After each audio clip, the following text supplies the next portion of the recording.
मनीष जी, आपसे शुरू करता हूं। आज बहुत एग्रेशन में दिखाई दिए राहुल गांधी, कन्नौज हो, कानपुर हो, फिर लखनऊ में, मतलब उन्होंने सिंगल पॉइंट एजेंडे पे केंद्र की बीजेपी सरकार और सब कुछ बोला। आप तो लखनऊ में होंगे, पता ही होगा आपको कि किस तरीके से उन्होंने प्रधानमंत्री मोदी को राजा बताया और कहा कि उसकी जान कहाँ है। एक बज जिसको कहें कि एक सुस्त पड़ा चुनाव, जो कह रहे थे कि पहले दूसरे चरण में वो तीसरे चरण तक दिखाई नहीं पड़ रहा था, वो अब चौथे चरण में पीक पकड़ा है। और ये उस जगह पे चुनाव आ रहा है अवध क्षेत्र में। मैं उत्तर प्रदेश तक से बात करना चाहूँगा पहले। तो क्या लग रहा है आपको इस चरण में? आपकी 13 की 13 सीटें हैं, सिर्फ कन्नौज पर 2014 में हारे थे, वरना 14 और 19 दोनों में पूरी सीटें आप लोग जीते हैं। 14 में कन्नौज डिंपल यादव जीती थी। आपको क्या लग रहा है कि ये भाषण और रैली और ये जो संविधान बचाओ चल रहा है मुहिम इंडिया ब्लॉक का, वो कुछ परेशान कर रहा है आपको? देखिए, राहुल गांधी जिस मोड में है, पिछले 10 साल से उसी मोड में वो है। कभी राफेल को लेके चिल्लाते रहे, सुप्रीम कोर्ट ने फटकारा। कभी चौकीदार चोर कहते रहे, सुप्रीम कोर्ट में फटकारा, माफी मांगनी पड़ी। और जिस तरीके की भाषा वो प्रयोग कर रहे, नरेंद्र मोदी प्रधानमंत्री नहीं बनेगा, इससे स्पष्ट है कि हताशा और निराशा में है राहुल गांधी, पूरा इंडी गठबंधन। क्योंकि 2019 जो कन्नौज है, जहां 14 में जीते थे, वहां एक नारा चल रहा है कि कन्नौज का है संदेश, हारी थी डिंपल, हारेंगे अखिलेश। और ये 13 की 13 सीटें भारतीय जनता पार्टी और एनडीए के गठबंधन में आएगा। उसका कारण क्या है कि जो गांव गरीब किसान के लिए, समाज के लिए काम किया है, जिस तरीके से गरीब कल्याण के क्षेत्र में भारतीय जनता पार्टी ने काम किया है। और उत्तर प्रदेश की अगर आप बात करते हैं तो कानून का शासन स्थापित हुआ है। डबल इंजन की सरकार ने समाज के अंतिम छोर पर खड़े व्यक्ति तक बुनियादी सुविधाओं को पहुंचाया है। बेरोजगारी दर आज उत्तर प्रदेश में पिछले 15-20 सालों में सबसे कम है।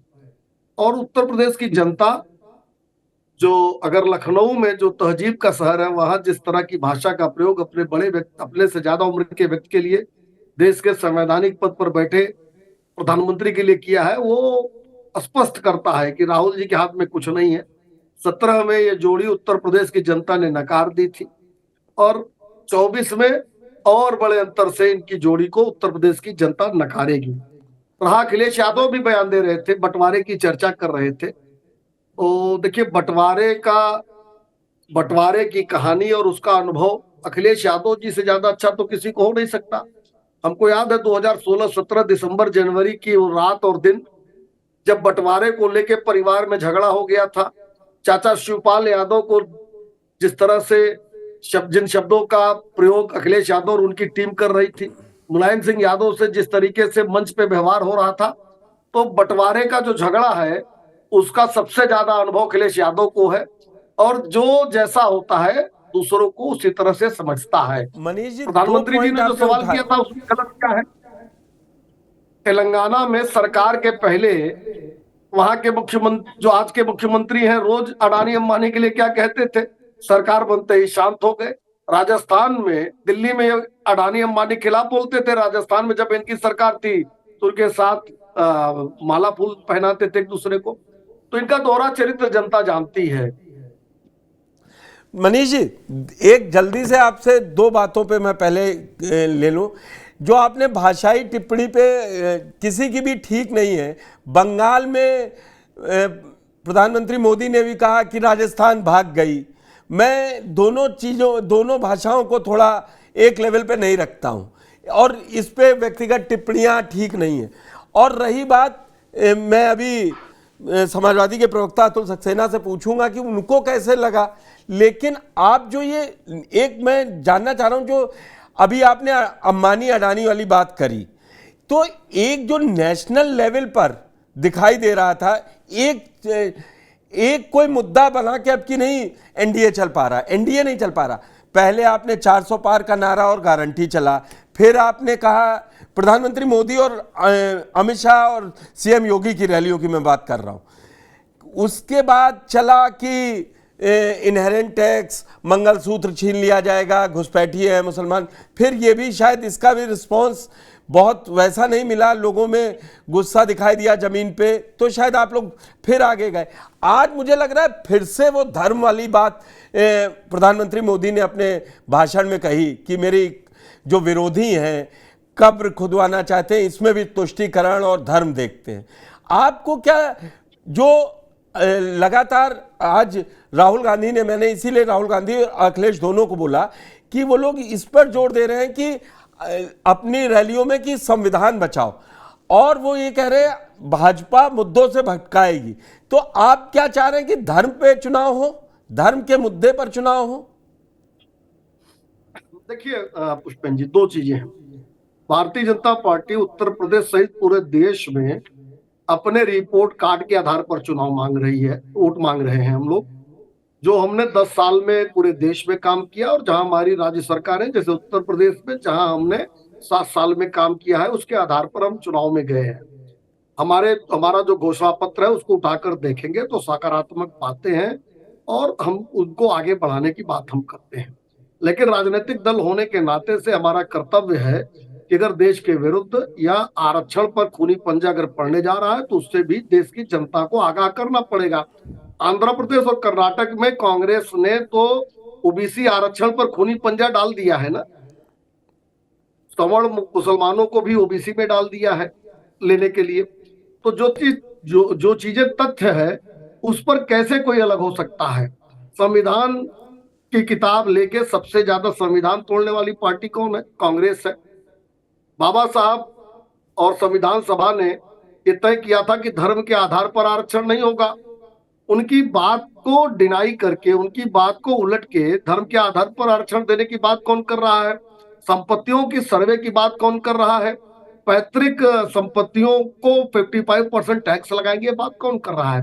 तो जहां एक तरफ हम लोग वोट अपने रिपोर्ट कार्ड के आधार पर मांग रहे हैं, वहीं ये हमारा कर्तव्य है कि विपक्ष अगर देश की संपदा पर या देश की संस्कृति सभ्यता पर या जो संविधान है देश का उस पर हमला करती है और अगर वो झूठ बोलती है कि संविधान बचाना है, तो हमारा ये भी काम है कि हम उसको बताएं कि दरअसल डाका तो कांग्रेस डाल चुकी है। बस ठीक है, तमाम ठीक है। माइनॉरिटीज जो में ओबीसी SC ST आरक्षण नहीं है। धारा 370 के नाते से कश्मीर में SC ST का सबसे ज्यादा नुकसान होता था, ये कांग्रेस है जो लाई थी। तो ये भी हमारा काम है और वो भी हम दोनों काम करेंगे। बिल्कुल ठीक है।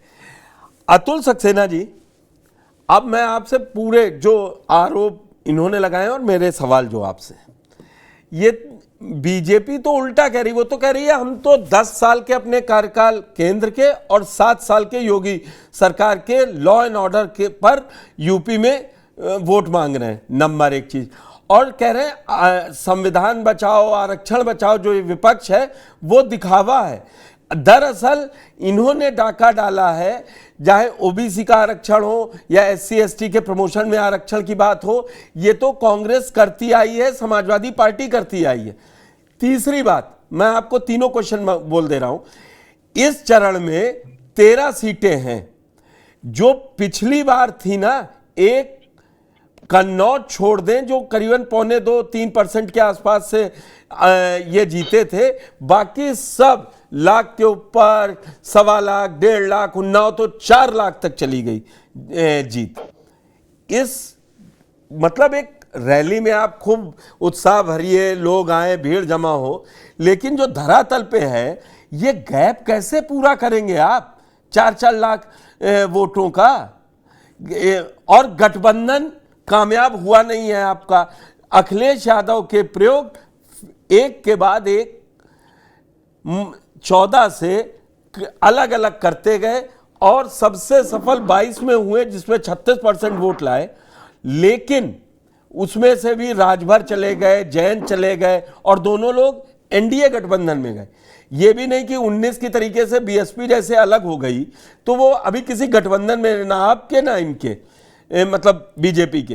तो आप कैसे ये दावा मतलब केवल हवा हवा ही है, कुछ धरातल पे है?